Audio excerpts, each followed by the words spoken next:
Hello. Before I begin, I want to ask you something. Listen to my story until the end with an open heart. What I'm going to share here is not a made-up story, nor the product of a dream. It's something I experienced so intensely that even today, when I remember it, it feels like it happened yesterday. My name is Mira AnandI. I'm 42 years old, and I was born in Jaipur. I was born in northern India. I grew up in a family deeply devoted to Hinduism. From a young age, I learned to respect the gods, recite mantras, and follow each ritual with absolute faith. My life revolved around temples, offerings, and the search for good reincarnations. If someone had asked me 5 years ago who I was, I would have proudly replied, I am the daughter of Ramesh and Devika Anand. I am Hindu, and I would never question the path my ancestors walked. But what I once experienced, what I saw and felt after death, turned everything upside down. Back then, I believed I knew the answers. I thought faith was about rituals, about repetition, about doing everything right to please the deities. But life has strange ways of showing us that what we call certainty can crumble in the blink of an eye. And that's exactly what happened to me. I don't want to scare you, but I want to be honest. To die, or rather, to leave the body, it was the most real and transformative experience of my life. And what I found on the other side was unlike anything my religion, my holy books, or my gurus had taught me. It was there, between the light and the shadows, that I discovered a truth that forever changed the meaning of the word life. Before I tell you what I saw, I need to take you back to the day it all began. The day my soul left my body, and I understood what it truly means to die. I always loved my family. I wholeheartedly believed in that old truth my mother used to repeat. Everything good we do comes back to us. I was born in a small village on the outskirts of Nashik. We were in India.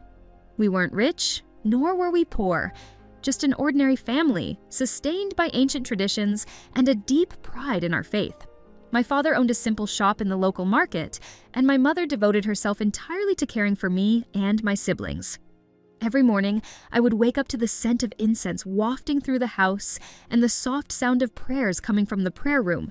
I remember the image of my mother in her perfectly fitted sari, the red dot on her forehead, and her hands raised before the altar as she murmured mantras. From the age of 5, she taught me every word, every song, every gesture. The walls of our house were covered with colorful portraits of Shiva, Ganesha, and Durga. I believed in them with all my being. I fasted on holy days, placed fresh flowers before the images, lit the lamps, and even went without food to please the gods. I was certain that if I honored them faithfully, they would protect me. At school, I was an average student, neither the best nor the worst, but the teachers liked me because I always followed the rules. At home, I helped my mother in the kitchen, prayed twice a day, avoided lying, and always touched the feet of my elders before sitting down at the table. I wanted to be the perfect daughter. But behind all that devotion, something was silently growing inside me, an emptiness I couldn't explain. It started when I was 17. My older brother, Treatment, he argued with my father and left home. He never came back. Sometime later, we learned that he had converted to another faith. My father forbade his name from being spoken, and my mother cried every night in secret. Something broke in our home at that time. I tried to compensate. I began to pray even more intensely. I went to the temple almost every day, knelt before the idols until my forehead was marked, and wept, begging for our family to be restored. But the statues remained cold, motionless. Their stone eyes never turned to me. I told myself they were listening, but deep down, I began to feel like I was speaking to a void. Then came the illness. At first, it was just tiredness. I thought it was a result of the long hours at work and the sleepless nights. But soon the tiredness turned into pain. I started losing weight rapidly. I had unexplained fevers and chills that came and went. The doctors couldn't identify anything. They gave me pills, but nothing worked. I remember my father's frightened look when he saw me one morning unable to get out of bed. He brought more incense, more flowers. My mother called a priest to perform prayers and expel what they believed to be an evil spirit or a punishment from past lives. I believed them, but each day I felt my strength fading away. The worst part wasn't the pain, it was the silence. the silence of the gods to whom I had dedicated my entire life. One night, my body feverish and my heart filled with fear, I whispered, "If I did something wrong, forgive me. Just show me what I should do." But the response was the same emptiness. Then, one summer morning, as I rested on the old wooden bed by the window, I felt an unbearable weight on my chest. I tried to call my mother, but no sound came out. The room darkened, even though the sun was shining brightly outside. My body grew cold, my hands icy. I heard the sound of my heart slowing down. Everything began to spin slowly, as if the world were slipping away from me. I tried to move, to scream, to cry, but nothing. My lungs wouldn't respond. The feeling was like collapsing inside myself, as if the air was being sucked from my soul. The last thing I heard was my mother's scream coming from the hallway. I had stopped breathing. At that moment, my spirit detached itself. My body remained there, motionless, and I was outside of it. At first, I didn't realize I had died. Everything around me was completely quiet. No sound, no movement. It was as if time had stopped. I saw my body lying there, but I no longer felt pain, fear, or heat. It was a strange peace, and the beginning of something I could never forget. Everything went silent, a silence so absolute it was almost palpable. And then something happened, something I had never felt before. Suddenly I realized I was no longer attached to the ground. I was above my body, literally floating, looking down as if the ceiling had disappeared. Down there, I saw myself. My lips were parted, my hands weak. I saw the clay pot my mother was holding slip from her hands and shatter on the floor. She shouted my name, ran to me, and shook me, trying to pull me back. I saw everything, but I couldn't do anything. She gently slapped my face, crying desperately, and I wanted to say, "Mom, I'm here," but no words came out. My father rushed in, pale, his eyes wide. Behind him came a neighbor and the priest from the temple. Despair filled the house. They laid my body on the floor, tried to revive me, performed chest compressions, someone called the nearest clinic. But to me, the sound of their voices was muffled, distant, as if there were an invisible wall between us. I remember thinking, "Why are you so desperate? I'm here." But at the same time, I knew I wasn't. I was no longer part of that world. Then something changed. The room began to darken, not like dusk, but as if a living shadow were swallowing the space. The walls dissolved, the ceiling disappeared, and suddenly, I was no longer in my house. I was being carried upwards, enveloped by a force that pulled me firmly, yet with a gentleness impossible to describe. The air around me seemed alive, as if I were conscious. I wasn't flying, I was being guided. And before my eyes appeared a tunnel, not made of bricks or stone, but of pure light and space. It stretched infinitely, and at the very end there was a glow so intense it almost hurt to look at. The tunnel wasn't empty. There were sounds, distant voices. Some were crying, others were screaming. I felt fear, but also a deep curiosity. On the sides, shadows moved, elongated figures almost human, but distorted. It was as if stories, memories, and old pains were trapped there, vibrating on the walls of that corridor of light. I was moving fast, much faster than anything I had ever experienced, but without wind, without pressure, just speed and silence. Then I felt a strange tension pulling me back. It was as if two forces were fighting for my soul. One, gentle and warm, called me toward the light ahead. The other, cold and heavy, tried to drag me back. I looked back, or perhaps I just sensed what was there, and perceived a dense living darkness, watching. From it emerged tall, shadowy forms. Their eyes were empty, and their voices whispered things I didn't understand. Some reached out their hands to me but couldn't touch me. Something, or someone, was protecting me. Despite this, I felt the weight of the pain emanating from them. They were not gods, nor benevolent spirits. They were souls, lost, broken, full of bitterness. Some screamed in strange tongues, others remained silent, and that silence hurt more than any scream. My spiritual body began to tremble, not from fear, but from astonishment. I knew I was seeing something real, something the living shouldn't see. Then I looked ahead again, and the light transformed. She wasn't just bright, she was alive. She pulsed. That light had no human form, but emanated warmth, power, and a peace that no words can describe. As I approached, the coldness behind me vanished. The shadows dissolved. And then it happened. I felt a peace I had never found in years of prayers, fasts, or mantras. A peace that didn't come from silence, but from love. I felt completely seen. Every part of me, my flaws, my pride, my doubts, my fears, was exposed before that light. And yet, I felt no shame. I felt love. A love so pure it made me cry like a child.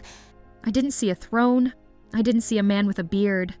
But I knew in every fiber of my being that that light was someone, a living being, holy, pure, true. And within me, an unshakable certainty arose. It wasn't Shiva, nor Durga, nor Krishna. It was someone else, someone much greater. That's when I heard the voice. It didn't come through my ears. It resonated within me, in every thought, in every memory, in every cell of my soul. That voice. I'd never heard anything like it. It carried power, but also mercy. It spoke with authority, but without condemnation. And it said only one sentence. Simple, but one that pierced my soul. Mira, why are you so far away from me? Those words shattered everything I thought I knew. No explanation I could give would make sense. I cried, not out of fear, nor guilt, but because for the first time, I truly saw myself. I saw who I was inside, without masks, without justifications. In that instant, I understood. I was not standing before a God that men mold with their own hands. I was standing before the one who created me. But the journey was not yet over. Something else was yet to be shown to me. Something that would completely change how I understood eternity. I don't know how long I stayed there, enveloped in that vibrant light. Time didn't exist as we know it here. Each second seemed infinite, and at the same time, everything happened very quickly. Then, the light that enveloped me began to recede, not as one who rejects something, but as one who prepares their heart to understand something deeper. And everything changed. The gentle warmth began to fade, the peace vanished, and the atmosphere around me darkened. That tunnel of light disappeared, and in its place came something dense. A thick darkness, like living smoke. The silence shattered. Suddenly I heard terrible sounds, screams, laments, cries that seemed never to cease. I didn't walk to that place. I was taken there, not by force, but as if someone wanted to show me something I needed to see. Before me stretched a vast, dark expanse. There was no horizon, no sky. The ground beneath my feet pulsed as if alive, cracked, and from it erupted flames that did not illuminate. They only burned. The fire there brought no warmth, only pain, and the smell. It was indescribable, as if all goodness had been burned away. It was the odor of loss, despair, and spiritual death. I saw beings, not physical bodies, but souls. They were people, but no longer like us. Their forms were distorted, shrouded in shadows and suffering. They screamed, cried, crawled in circles, trying to escape something endless. Some tried to climb the burning walls, but slipped back down. Others clenched their teeth until they bled, begging for relief. I remember one woman in particular who kept shouting, "I didn't know! I didn't know!" Another woman desperately held a small elephant statue, like the ones I myself had offered so many times in prayers. She hugged it, even as the object melted, burning her hands.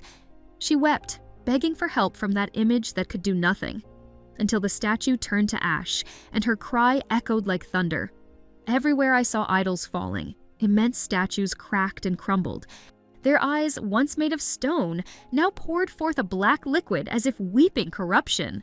And horrifyingly, some seemed to laugh, mocking those who worshipped them. A spirit knelt before a golden image, pleading for help. And what happened next chilled me.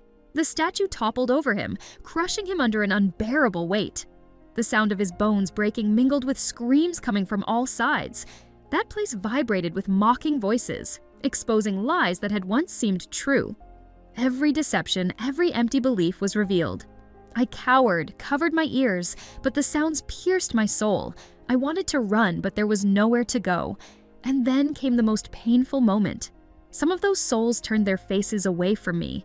I saw their eyes, full of despair, recognizing me. I don't know how, but they knew who I was. One of them shouted, "Why didn't you tell me?" Another, between sobs, cried out, "You saw the light, you knew the truth," I cried. I cried like never before. I had no answers. I couldn't help them. It was then that the same voice that had called to me before now resounded with strength and justice. That's what illusion does. This is where deception leads those who reject the truth. I fell to my knees, trembling. I understood then that this place had not been created for people, but for the enemy, for those who chose to turn away from the truth.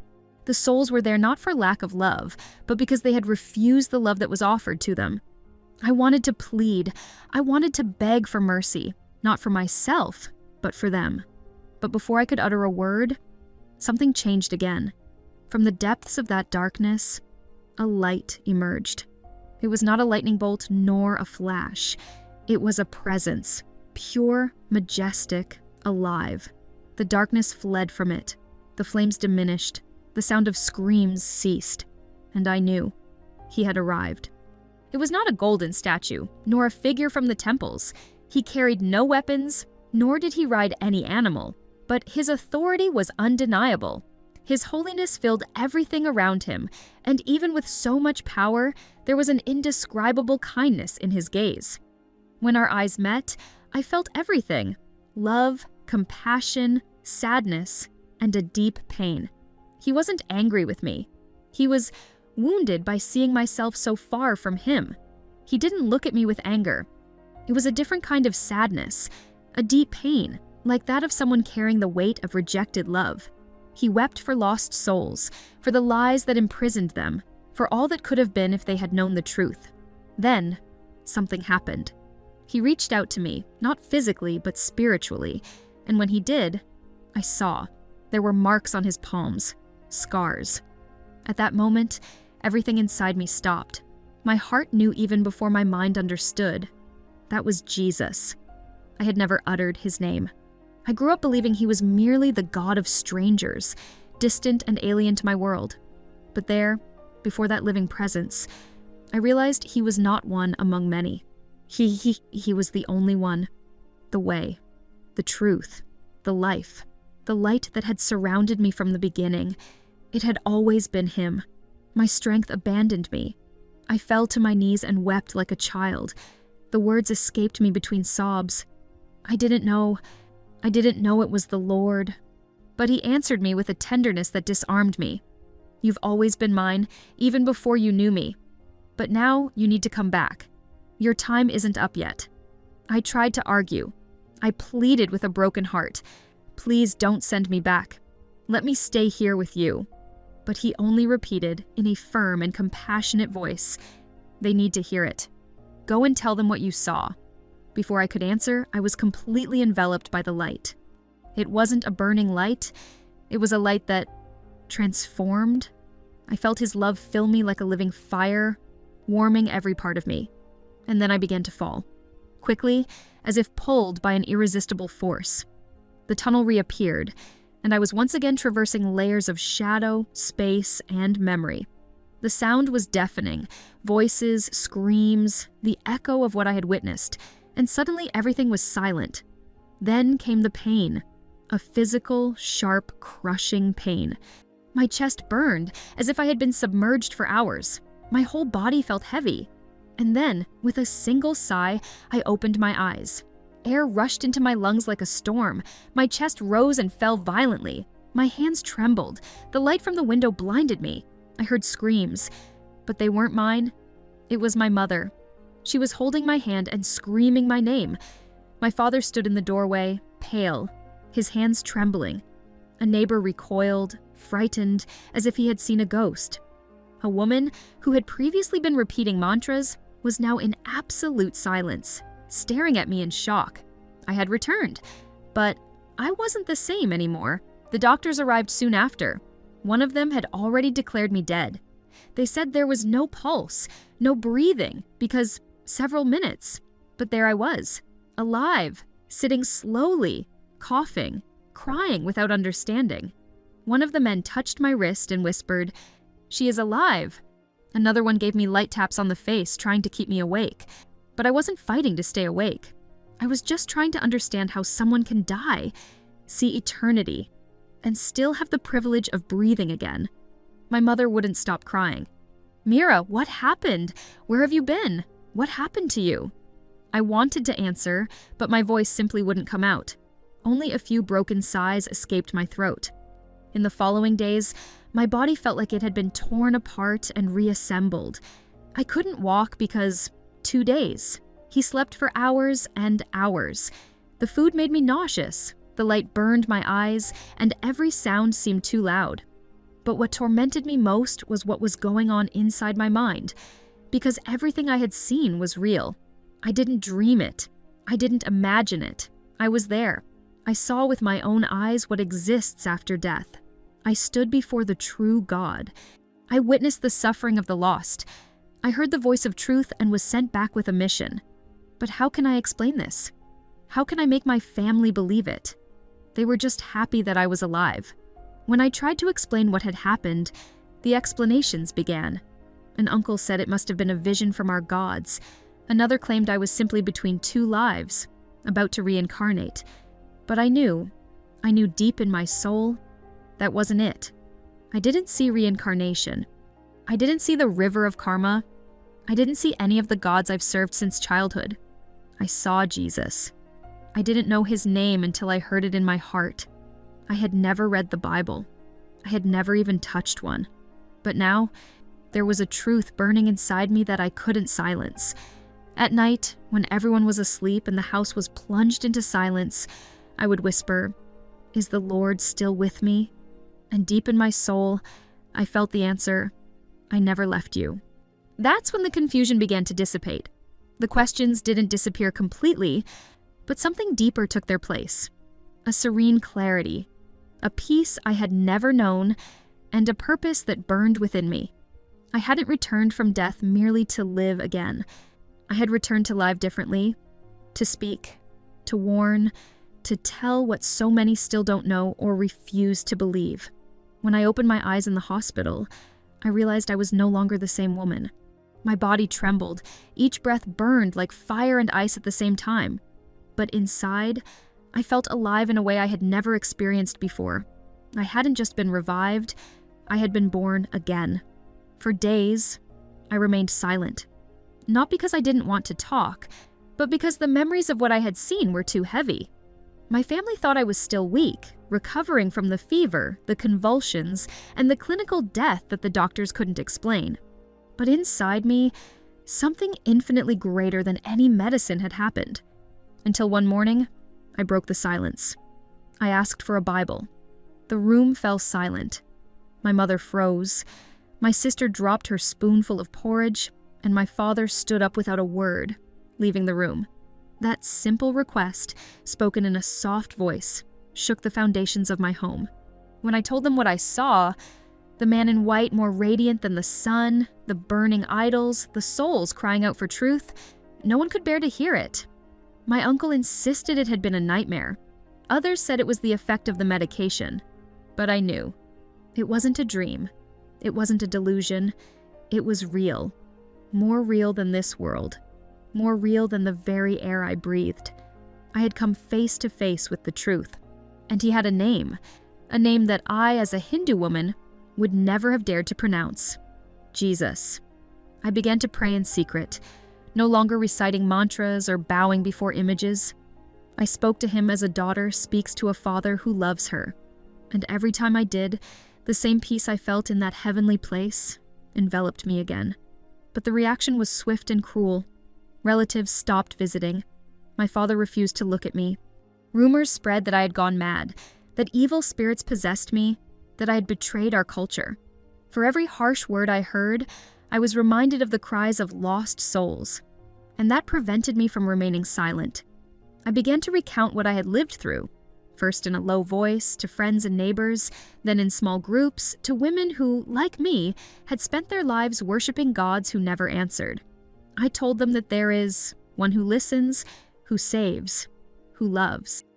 I didn't know all the answers. I still don't. But I saw the truth with my own eyes. I touched eternity, and for that reason, I can no longer remain silent. What I once thought was sacred was only a shadow. A true light, it has a name, and he called me back to tell it to the world.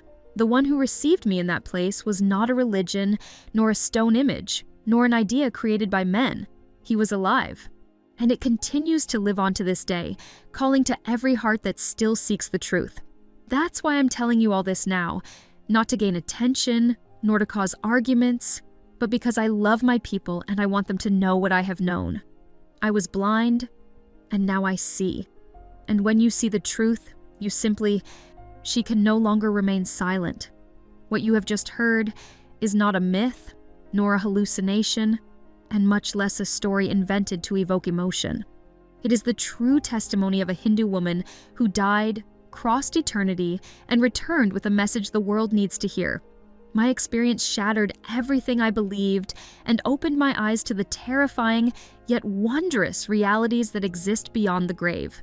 I saw the fire, I heard the screams, I witnessed the suffering of souls who chose to live without the truth. I saw idols melt to dust, revealing what they truly always were, lifeless, powerless. And in the midst of that darkness, I found a light impossible to describe, a presence that radiated love, truth, and authority. That light had a name, and that name was Jesus. After that encounter, everything changed. I'm not talking about religion. I'm talking about revelation. I'm not talking about doctrine. I'm talking about experience. Because when you see the truth with your own eyes, you can no longer pretend that nothing happened. My story is a warning, but also a gift. It's a call to those still trapped in rituals, traditions, or disbelief. Life is short, death is certain, and eternity is real. The question is, are you ready? With tears in my eyes and a trembling voice, I tell you, if I hadn't died, I would never have known the truth. But now that I know, I can no longer remain silent. That is why I implore you. Don't wait until it's too late. Call upon the one who saved me. He is real, and he is waiting for you. If something within you is stirring right now, know this. It's not emotion. It's the truth calling your name, and you can answer right now. You don't need incense, ceremonies, or repetitions. You just need to open your heart and believe. Repeat after me. If this expresses how you feel, Jesus, I believe that you are real. I believe that you died and rose again.